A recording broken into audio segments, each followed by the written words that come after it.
Faith Dawson grew up believing she was completely alone in the world. Then, at 23, she received a phone call that changed everything. A woman she had never met had left her a 52-acre apple farm in Virginia. But there was one condition. Faith had to stay for 90 days before the inheritance became hers.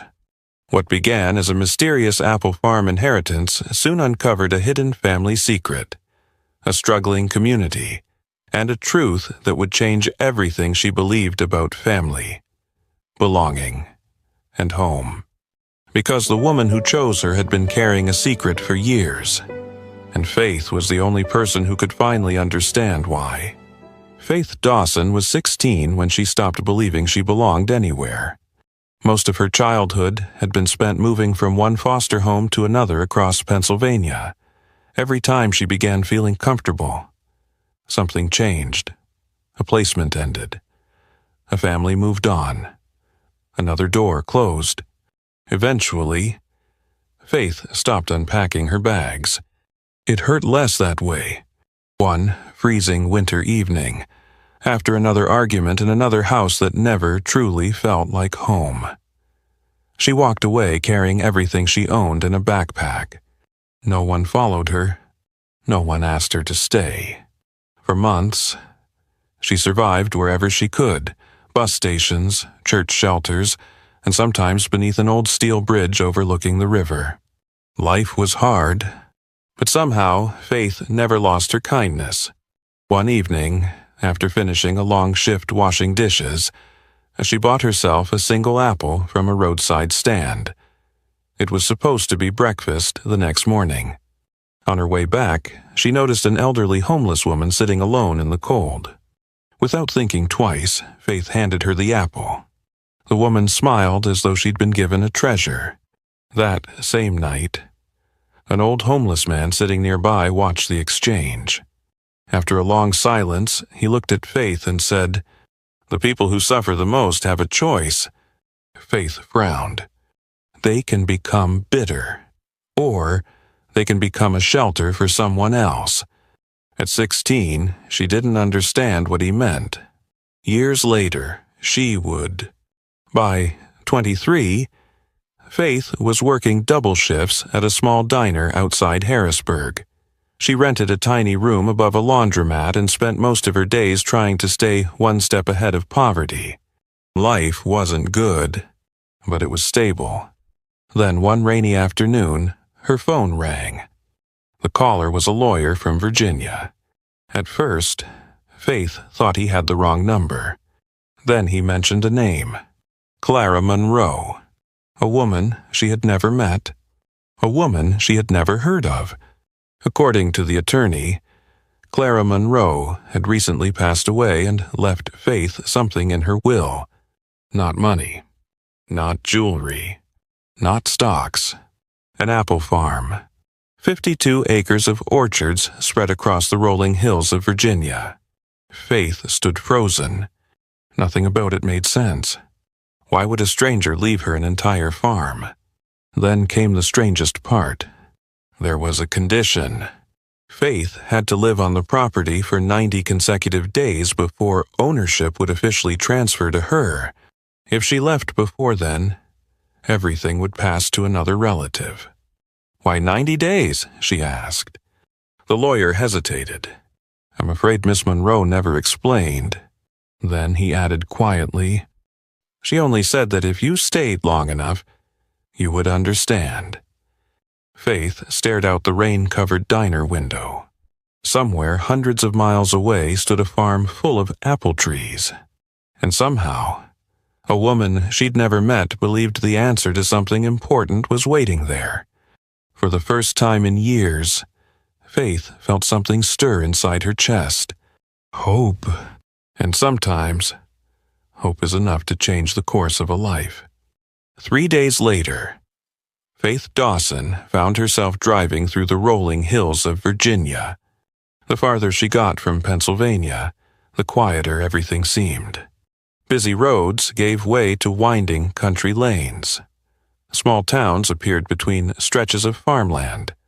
White church steeples rose above clusters of trees, and weathered barns stood in fields that seemed to go on forever. For the first time in years, Faith wasn't running from something. She was heading toward something. When she finally turned onto the road leading to the farm, she felt her heart begin to race. Rows of apple trees stretched across the hills in every direction. A white farmhouse stood near the center of the property, its porch facing the orchard. Nearby, an old red barn leaned slightly with age. The place clearly needed work. Paint peeled from the porch railings. Several fences had collapsed. Parts of the orchard looked neglected. Yet there was something beautiful about it. Something that made Faith slow down and stare. It didn't feel abandoned. It felt patient, as if it had been waiting. An older man stepped onto the porch as she parked. "You must be Faith Dawson." His voice was warm. Faith nodded. The man introduced himself as Walter Green. He had helped manage the farm after Clara Monroe's passing and had known her for many years. As Walter carried her bag inside, Faith couldn't help noticing how often Clara's name came up. And every time it did, people smiled. Later that afternoon, Walter took her into town for supplies. At the grocery store, a woman in her 70s recognized the farm address on a document Faith was carrying. "Clara Monroe," the woman said. Her face immediately softened. "That woman paid for my grandson's school books when we couldn't afford them."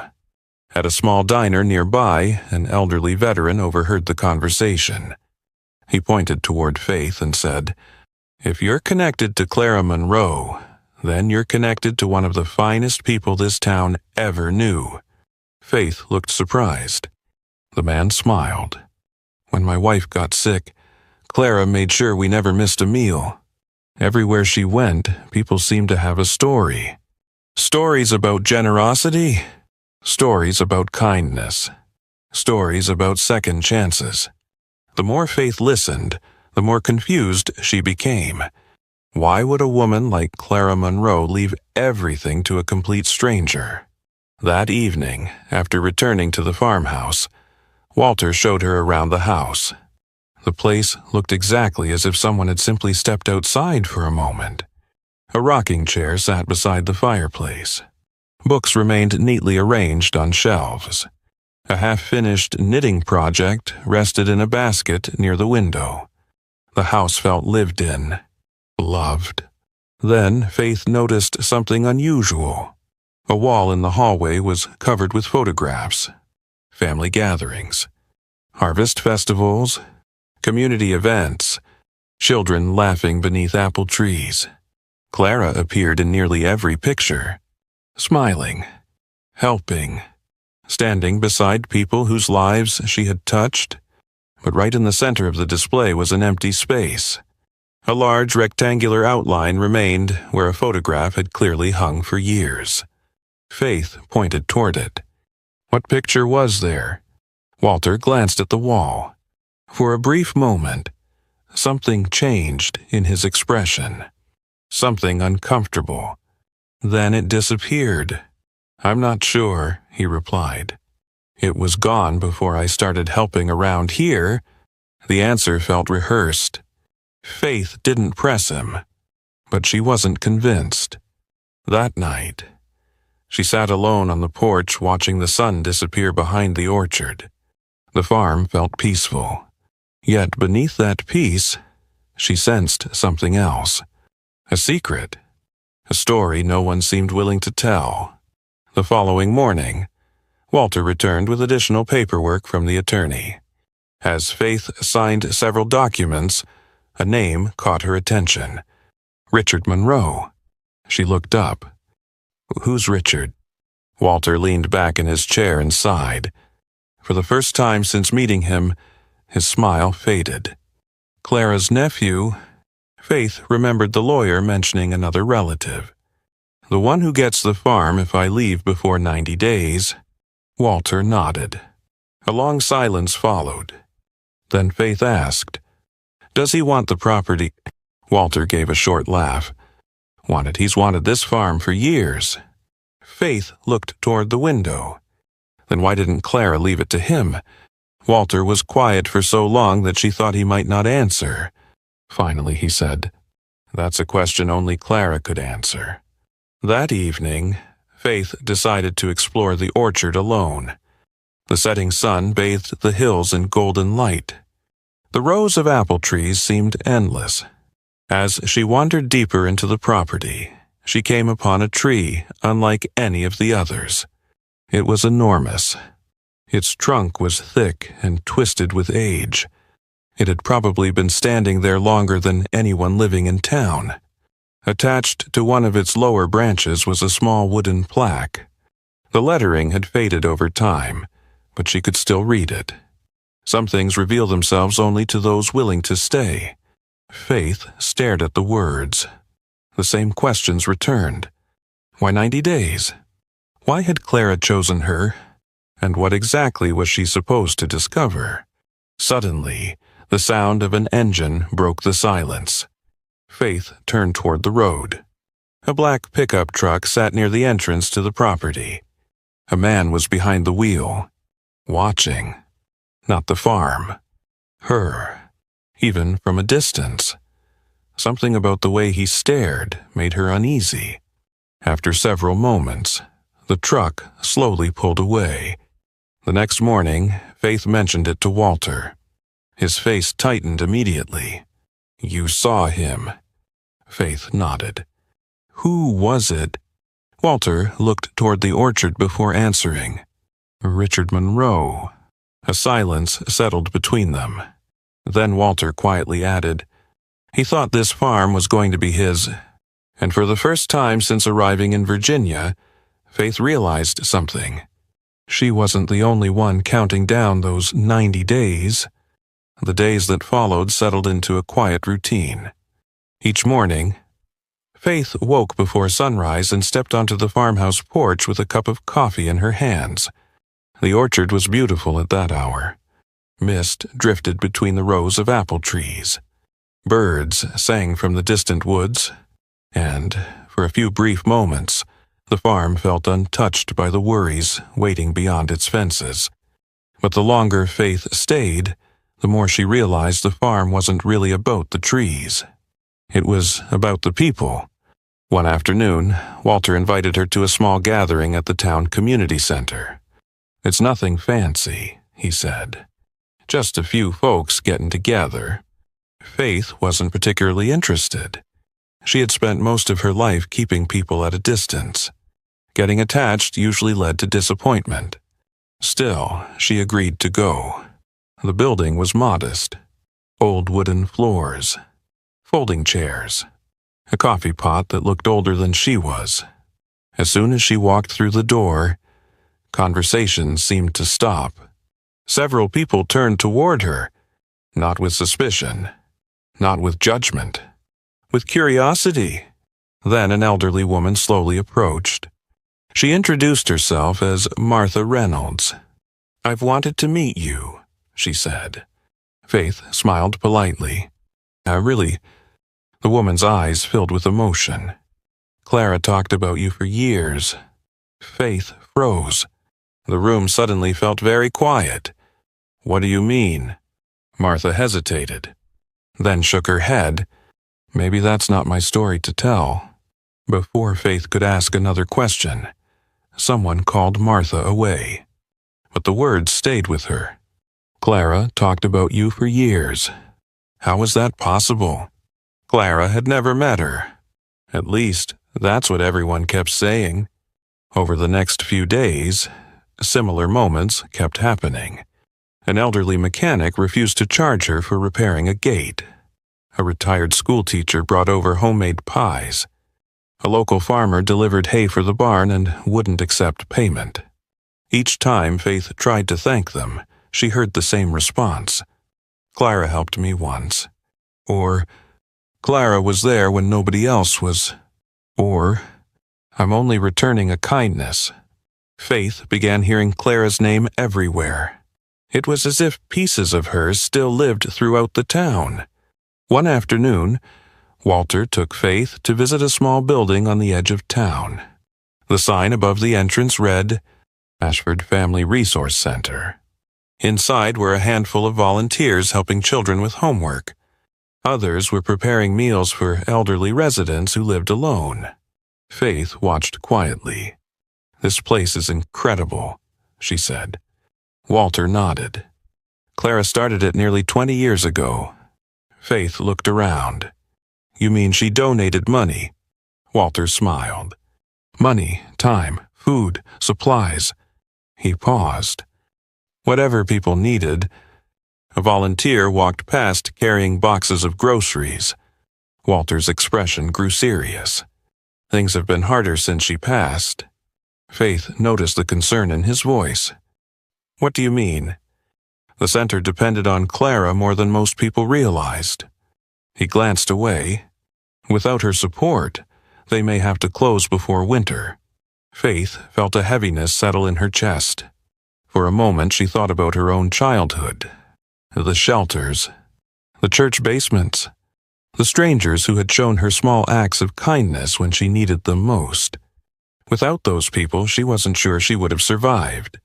As they drove back to the farm, she couldn't stop thinking about it. That night she sat on the porch long after dark. The old man's words from years ago returned to her. The people who suffer the most have a choice. They can become bitter, or they can become a shelter for somebody else. For the first time, she began to understand what he meant. The next morning, Faith decided to tackle one of the abandoned storage rooms inside the barn. The room was cluttered with decades of forgotten items, broken tools, dust-covered boxes, old furniture. Near the back wall, she discovered a metal filing cabinet. Most of the drawers were locked, but one slid open. Inside were dozens of folders. At first, they looked like ordinary records. Then Faith noticed the names: families, children, widows, veterans. Every folder contained notes written in Clara's careful handwriting. Not financial records, not business documents. Stories. One folder described a young boy whose mother couldn't afford winter clothes. Another detailed medical bills Clara had quietly paid for a retired veteran. Another mentioned a family that had lost everything in a house fire. Faith sat down on an old wooden crate and continued reading. Page after page revealed the same thing. For years, Clara had been helping people without asking for recognition, without expecting anything in return. Tucked inside one folder was a simple handwritten note. No date, no signature, just a single sentence. The farm only matters if it continues helping people. Faith stared at the words. Something about them felt important, as though Clara had written them for someone specific, for someone she hoped would eventually find them. Just then, she heard the sound of tires crunching across the gravel driveway. She stepped outside. A black pickup truck had pulled up in front of the farmhouse. Richard Monroe climbed out. For the first time, Faith was standing face to face with the man who expected to inherit everything if she failed. Richard glanced toward the orchard, then toward the farmhouse. Finally, his eyes settled on Faith. He offered a thin smile, one that never reached his eyes. "Enjoying the farm?" he asked. Faith didn't answer immediately. Something told her this wasn't a friendly visit. And deep down, she had a feeling Richard hadn't come to welcome her. He had come to see how close she was to giving up. Richard Monroe was not what Faith had expected. For some reason, she had imagined someone loud, aggressive, the kind of man who announced his intentions the moment he entered a room. Instead, Richard was calm, well-dressed, polite, the kind of person who smiled often, perhaps a little too often. He stepped out of the truck and slowly looked around the property, the orchard, the barn, the farmhouse. His eyes lingered on each one as though he were inspecting something he already owned. Then he looked at Faith. You've settled in faster than I expected. Faith folded her arms. I'm trying. Richard nodded. That's good. His smile remained, but there was no warmth behind it. For several seconds, neither spoke. Finally, Richard glanced toward the farmhouse. Clara loved this place. Faith noticed he said the words carefully, as though he had repeated them many times before. You were close to her. Richard laughed softly. I was family. Something about the way he answered made Faith uneasy. Not because of what he said, because of what he didn't. There was no sadness in his voice, no grief, no affection, only ownership. After a moment, he reached into his coat pocket and handed her a business card. Faith looked down. A real estate development company. Richard noticed her expression. They've made a very generous offer. Faith looked up. For the farm? He nodded. You could sell. His tone was casual, almost friendly. As soon as the 90 days are over. Faith stared at him. I just got here. Exactly. Richard smiled again. You don't owe this place anything. The words lingered in the air between them. Faith didn't respond, because deep down she wasn't sure if she agreed or disagreed. Richard glanced at his watch, then slipped his hands into his pockets. Just something to think about. Before climbing back into his truck, he paused. Oh, Faith looked up. If I were you, I wouldn't get too attached. The engine started. Moments later, he was gone. But the feeling he left behind remained, like a storm cloud gathering on the horizon. That evening, Faith sat alone at the kitchen table. The business card lay beside her untouched. Outside, rain tapped gently against the windows. She kept replaying the conversation in her mind. Richard wanted the farm sold. That much was obvious. The question was why. The property certainly had value, but it wasn't valuable enough to explain the intensity she'd seen in his eyes. There was something else. Something she couldn't yet see. The next morning, Walter stopped by with supplies. When Faith mentioned Richard's visit, the old man's face darkened. He showed up already. Faith nodded. He wants me to sell. Walter sighed. Of course he does. Faith studied him. You don't like him very much. Walter gave a short laugh. No. Then he added quietly, neither did Clara. That got Faith's attention immediately. What happened between them? Walter was silent for a long moment. Then he slowly shook his head. That's Clara's story. The answer frustrated her. Everyone in town seemed to know pieces of the puzzle, but nobody wanted to explain the whole picture. Later that afternoon, Faith returned to the filing cabinet she had discovered in the barn. She couldn't stop thinking about the note. The farm only matters if it continues helping people. The sentence felt important, almost like a message. As she sorted through more folders, she began noticing a pattern. The people Clara had helped weren't random. Many had experienced hardship. Widows, veterans, families struggling to survive, children without stable homes. One folder caught Faith's attention. Inside was a photograph of a young girl standing outside a shelter. The image was over 20 years old. The girl's face wasn't visible clearly, but something about it felt strangely familiar. Faith flipped the picture over. Written on the back were 4 words. Never stop looking. Her heart skipped. Looking for whom? Before she could think further, another paper slipped from the folder. It was a receipt, a donation record. The shelter's name immediately caught her eye. It was located in Pennsylvania, less than 30 miles from where Faith had spent part of her childhood. A chill moved through her. That couldn't be a coincidence. Could it? That night she barely slept. Questions raced through her mind. Why had Clara supported shelters in Pennsylvania? Why were there records connected to places Faith herself had lived? And why did she feel as though an invisible thread was slowly pulling her toward something? Something Clara had wanted her to find. The following morning, Faith drove into town. She stopped at the local diner for breakfast. As she waited for coffee, an elderly woman approached her table. Faith recognized her immediately. It was Martha Reynolds, the same woman who had told her that Clara talked about her for years. Martha sat down slowly. This time, she looked nervous, as though she had been carrying a secret for a very long time. "I probably shouldn't be saying this," she whispered. Faith leaned forward. Martha glanced around to make sure no one was listening. Then she looked directly into Faith's eyes. "Clara didn't choose you because of the farm." Faith froze. "What do you mean?" Martha's hands trembled slightly.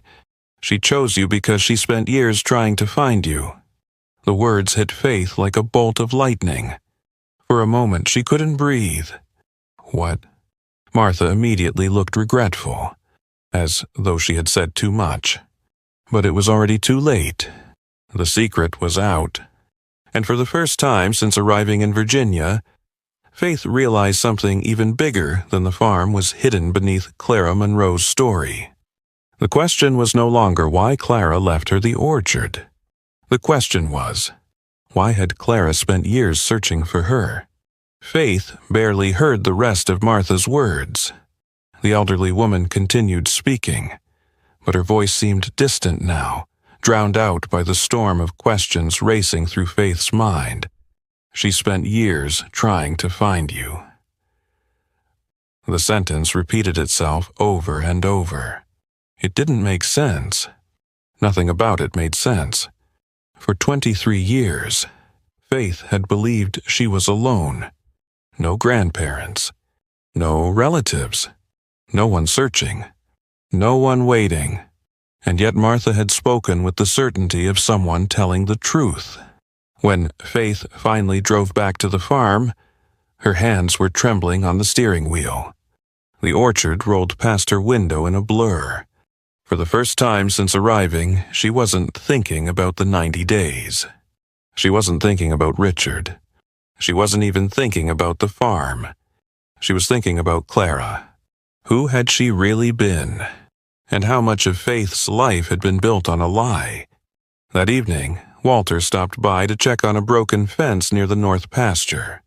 Faith found him loading tools into the back of his truck. "Why didn't you tell me?" she asked. Walter looked up. The expression on her face told him exactly what she meant. "Martha talked to you." It wasn't a question. Faith nodded. "She said Clara spent years looking for me." Walter leaned heavily against the truck. For a long moment, neither spoke. Finally, he sighed. "Clara asked a lot of people to keep certain things private." Faith felt frustration rising inside her. "Why, because she wanted you to discover the truth at the right time." "The right time," Faith repeated. "I've spent my whole life believing nobody wanted me." Walter's eyes softened. "I know." The simple honesty in his voice made her anger fade. "A little? Then tell me something." Walter looked toward the orchard. Clara never stopped hoping. Faith waited. Every few months she'd hear a rumor, a lead, a name. Sometimes she'd drive for hours just to follow it. His voice grew quieter. Most of the time it led nowhere. Faith swallowed hard. "You really expect me to believe that?" Walter met her eyes. "I watched her do it for years." The words settled heavily between them. For the first time, Faith began to wonder if the loneliness she carried her entire life hadn't belonged to her alone. Maybe Clara had been carrying it too. The next few days passed differently. Something inside Faith had changed. She found herself paying closer attention to the people around her, to the stories Clara had left behind, to the lives connected to the farm. One afternoon, she visited the Family Resource Center again. This time, she stayed longer. She helped organize donated supplies, sorted food boxes, read with a group of children after school. Nothing extraordinary, just small things. Yet, when she left that evening, she felt lighter than she had in years. As she walked toward her car, one of the volunteers caught up with her. A woman named Karen. "Can I show you something?" she asked. Faith followed her into a small office. Karen opened an old filing cabinet and pulled out a binder. Inside were photographs, dozens of them. Families receiving holiday meals, children holding backpacks before the first day of school, senior citizens gathered around long dinner tables. Faith flipped through the pages.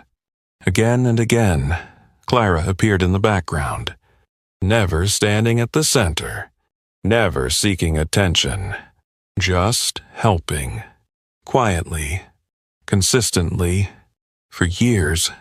Karen smiled. Most people thought Clara only owned an apple farm. Faith looked up. Karen shook her head. "The farm paid for almost everything we do here." Faith stared at the photographs. Everything: school supplies, emergency assistance, food deliveries, winter heating bills. Karen paused. More people depended on Clara than she ever wanted anyone to know. A heavy silence followed. For the first time, Faith understood something she hadn't seen before. The farm wasn't just property. It wasn't just land. It was a lifeline. That realization stayed with her, especially later that week when she attended a town meeting. The room was packed. Farmers, retirees, teachers, small business owners, people Clara had known for decades. The discussion quickly turned toward funding shortages. Programs were being reduced. Services were disappearing. Several families needed help. The resource center needed support, and winter was only a few months away. As Faith listened, a knot formed in her stomach, because for the first time she understood what Richard's plans really meant. If the farm was sold to developers, the orchard wouldn't be the only thing lost. Everything Clara had built would disappear with it. The people who depended on it would be left behind, just like Faith once had been. That night, she walked alone through the orchard. The air smelled of apples and freshly cut grass. The moon hung low above the hills. She eventually found herself standing beneath the ancient tree again, the one with the plaque. Some things reveal themselves only to those willing to stay. The words felt different now. When she first arrived, she'd assumed the 90 days were about inheritance. A test, a condition, a legal requirement. Now she wasn't so sure. Maybe Clara hadn't been trying to protect the farm. Maybe she'd been trying to protect something much bigger. A mission, a responsibility, a community. Faith looked across the moonlit orchard. For years, she had searched for a place where she belonged. A place that felt like home. What she hadn't expected was that home might come with people depending on her.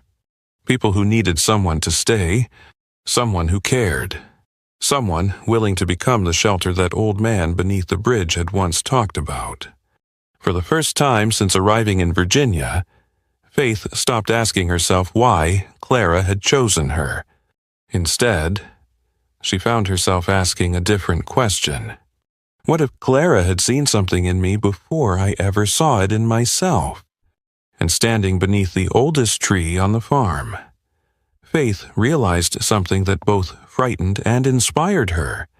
She no longer wanted to leave when the 90 days were over. She wanted to find a way to stay. The next few weeks changed Faith Dawson in ways she never expected. When she first arrived at the farm, she had been counting the days. 90, 89, 88. She had treated the orchard like a temporary stop on the way to somewhere else. Now, for the first time in her life, she stopped counting. because she had finally found something worth staying for. Each morning before sunrise, Faith walked the property with Walter. There was always something that needed attention. Broken fences, overgrown paths, barn doors hanging crooked on rusted hinges. Years of neglect couldn't be fixed overnight. But little by little, progress began to show. One repaired gate, one cleaned storage room, one restored section of orchard at a time. The work was exhausting, yet Faith found herself looking forward to it. There was something deeply satisfying about caring for a place that mattered. Something healing. As if every board she replaced and every tree she pruned was also repairing a small piece of herself. Word slowly spread through town. People began noticing the changes. At first, it was just Walter. Then a retired mechanic named Frank volunteered to repair an old tractor. A local carpenter offered to rebuild part of the porch. 2 high school students showed up on a Saturday asking if they could help clean the orchard. Faith was stunned. "Why are you all doing this?" she asked. Frank laughed. "Because Clara would have done the same for us." The answer stayed with her. Again and again, she heard those words. Clara would have helped. Clara would have shown up. Clara would have cared. It was becoming increasingly clear that the farm's greatest legacy wasn't the land. It was the kindness people had learned from the woman who owned it. One Saturday afternoon, Faith decided to revive something the town had nearly forgotten: the annual Apple Harvest Festival. Years ago, it had been one of Ashford's most beloved traditions. Families gathered at the farm. Children played between the trees. Neighbors shared food and stories. But after Clara's health declined, the festival slowly disappeared. Faith announced her idea during a community meeting. The room immediately filled with excitement. "You really want to bring it back?" someone asked. Faith smiled. "I think Clara would..." Within days, volunteers began signing up. Local businesses donated supplies. Church groups offered to help.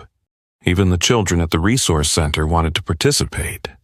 For the first time in years, the town seemed united around something hopeful. And for the first time in her life, Faith found herself at the center of it. Not everyone was pleased.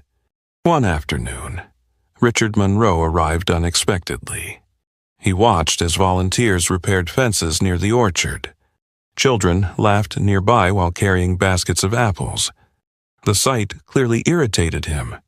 Richard approached Faith as she worked beside Walter.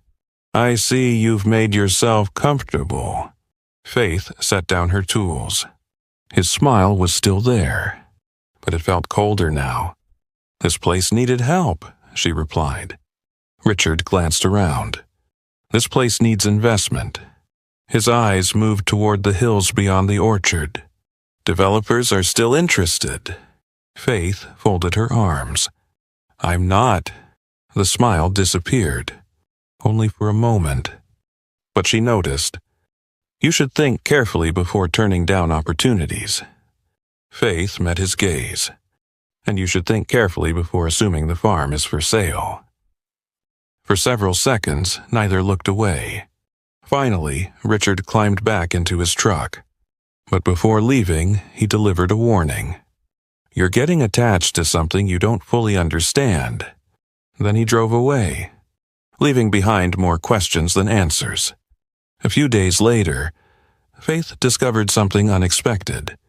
While organizing old records in the farmhouse office, she found a locked drawer hidden behind a cabinet. Inside were dozens of financial documents. Some belonged to the farm. Others related to Clara's charitable work. As she sorted through them, one name appeared repeatedly: Richard Monroe. At first, nothing seemed unusual. Then she noticed inconsistencies: missing payments, withdrawals, large transfers that didn't make sense. The deeper she looked, the more troubled she became. She wasn't an accountant. but even she could tell something wasn't right. For the first time, she began wondering whether Richard's interest in the farm had anything to do with family at all. That evening, Faith sat alone on the porch. The orchard glowed beneath the setting sun. In the distance, volunteers were still working. Children from town were helping decorate signs for the upcoming festival. Someone was laughing near the barn. Someone else was playing music. The farm felt alive. More alive than it had probably felt in years. Faith thought back to the frightened 16-year-old girl beneath the bridge. The girl who believed she belonged nowhere. The girl who expected nothing from anyone. If that version of herself could see her now, she wouldn't believe it. Not the farm. Not the friends. Not the community. And certainly not the responsibility. Yet somehow, all of it had become real. Faith finally understood what Clara had spent her life building. It was never just an orchard. It was never just a business. It was a place where people found help when they had nowhere else to turn. A place where strangers became neighbors. Where kindness multiplied. Where second chances were possible. The same kind of second chance Faith herself had been given. As darkness settled across the hills, she looked toward the ancient apple tree standing at the center of the property. For the first time, she felt something stronger than curiosity. Stronger than gratitude. Purpose. And deep in her heart, Faith knew something else. The 90 days were no longer about earning the farm. They were about becoming the person Clara had believed she could be. Little did she know, the answers she had been searching for were closer than ever. And so was the truth Richard had spent years trying to keep hidden. The morning of the Apple Harvest Festival arrived beneath a sky so clear it seemed painted. For the first time in years, cars lined both sides of the road leading to the orchard. Families arrived carrying picnic baskets. Children ran through the rows of apple trees. Neighbors greeted one another with smiles and handshakes. Laughter echoed across the hills. Faith stood on the farmhouse porch and watched it all unfold. For a moment, she could hardly believe it. Just a few months earlier, she had been a waitress struggling to pay rent. Now hundreds of people were gathering on land she almost hadn't come to. Land she had nearly walked away from before ever understanding its value. Walter stepped beside her. Clasping his hands behind his back, he surveyed the crowd. Clara would have loved this. Faith smiled. I wish she could have seen it. Walter's eyes softened. Maybe she did. As the day went on, more people arrived than anyone expected. Volunteers served food. Local musicians played beneath a tent near the barn. Children competed in pie-eating contests and hay rides. Even the resource center had set up a booth to raise support for families in need. The entire town seemed alive. More importantly, the farm was alive. Not because of the buildings. Not because of the trees. Because of the people. Faith finally understood what Clara had spent decades protecting. Shortly after noon, the attorney handling Clara's estate arrived unexpectedly. He carried a thick envelope. When he asked to speak with Faith privately, a nervous feeling settled in her stomach. Inside the farmhouse, he placed the envelope on the kitchen table. This was to be delivered on the 90th day. Faith stared at it. The 90 days. She had almost forgotten. So much had happened since she first arrived. Carefully, she opened the envelope. Inside was a handwritten letter. The paper had yellowed with age. The handwriting was elegant and steady. Clara's. Faith took a deep breath and began reading. My dear Faith, if you are reading this, then you stayed. That means you saw what I hoped you would see. Not the orchard. Not the farmhouse. Not the land. The people. Tears immediately filled Faith's eyes. She continued. For many years, I searched for someone. Not an heir. Not someone to inherit property. Someone who understood what it felt like to be forgotten. Someone who knew the value of kindness because life had not always been kind to them. Faith's hands trembled. Every word felt personal, as though Clara had somehow known her heart. Then she reached the final pages, and everything changed. Clara revealed that years earlier she had discovered financial irregularities involving the farm's charitable foundation. Money intended for community programs had quietly disappeared. Investigations led to one name, Richard Monroe. Rather than face public scandal, Clara had spent years documenting everything. Bank records, transactions, withdrawals, evidence. She had hidden copies in secure locations, waiting, preparing, protecting the farm until the right time. Faith looked up at the attorney. He nodded slowly. There was enough evidence to reopen everything. The attorney placed another folder on the table. The authorities have already begun reviewing the records. Faith sat speechless. Suddenly, all of Richard's behavior made sense. The pressure, the threats, the desperation to sell. He hadn't wanted the farm because he loved it. He wanted control. And he wanted the truth buried with Clara. News spread through town quickly. By late afternoon, Richard had quietly left Ashford. No dramatic confrontation. No shouting. No courtroom speech. Just the slow collapse of a carefully guarded lie. And somehow, that felt more real. Because life rarely delivers justice with fireworks. Sometimes it arrives through patience. Through truth. Through people finally refusing to look away. As evening approached, the festival reached its peak. Golden sunlight poured across the orchard. Children laughed between the trees. Families gathered around long wooden tables. Music drifted through the cool autumn air. Near sunset, Walter climbed onto a small stage built beside the barn. He tapped the microphone. The crowd slowly grew quiet. Walter smiled.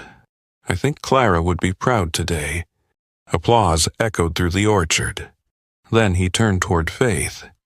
Most of you know this farm almost disappeared. The crowd nodded. But one person chose to stay. His voice cracked slightly. And because she stayed, this place has a future. Faith immediately shook her head. But the crowd began applauding again. Louder this time. Many of the people standing there had been helped by Clara. Now they were looking at Faith the same way they once looked at her. With gratitude. With hope. With trust. Faith stepped forward reluctantly. For a moment, she couldn't find the words. Looking across the crowd, she saw faces from every chapter of the last 90 days. The children from the resource center, the retired veteran, the volunteers, the families. Walter, people who had become something she never expected. A family, not because they shared blood, because they had chosen one another. Faith took a breath. Then she spoke. When I came here, I thought I was inheriting a farm. The crowd listened quietly. But Clara left me something much greater. She glanced across the orchard. She left me a purpose. Many people wiped away tears, including Faith herself, as darkness settled over the hills and lanterns illuminated the festival grounds. Faith slipped away from the crowd for a few minutes. She walked alone to the ancient apple tree standing near the center of the orchard. The same tree where she had first read Clara's message. The same tree that had witnessed generations come and go. Faith rested a hand against its rough bark, and for the first time in her life, she no longer felt abandoned. She no longer felt lost. She no longer felt like a girl searching for a place to belong, because she had found it, not in a house, not in an inheritance, not even in the orchard itself. She had found it in the lives connected to it, in the people who showed up for one another, in the kindness that Clara Monroe had planted long before Faith ever arrived. The old man beneath the bridge had been right all those years ago. The people who suffer the most do have a choice. They can become bitter, or they can become a shelter for someone else. Faith Dawson had finally made her choice. And standing beneath the stars above the orchard, she knew Clara Monroe had been right about something too. Some things really do reveal themselves only to those willing to stay. Faith sat beneath the old apple tree as the last light of day faded across the orchard. Not long ago, she had been a frightened girl sleeping beneath a bridge, convinced she was alone in the world. Now she understood something she had spent her entire life searching for. Home isn't a place. It's the people who choose to stand beside you when life gets hard. Clara Monroe never really left Faith an orchard. She left her a purpose, a chance to continue helping others, just as countless people had once helped her. And perhaps that's the lesson hidden within every second chance. The things that change our lives most are rarely money, success, or possessions. They're the people who show us kindness when we need it most, the people who remind us that we matter, and the people who give us a reason to keep going. As Faith looked across the orchard one final time, she realized something. The girl who arrived in Virginia had come searching for a home. The woman she had become found something even greater, a reason to stay. If this story touched your heart, tell us in the comments, what does home mean to you? And remember, sometimes the most beautiful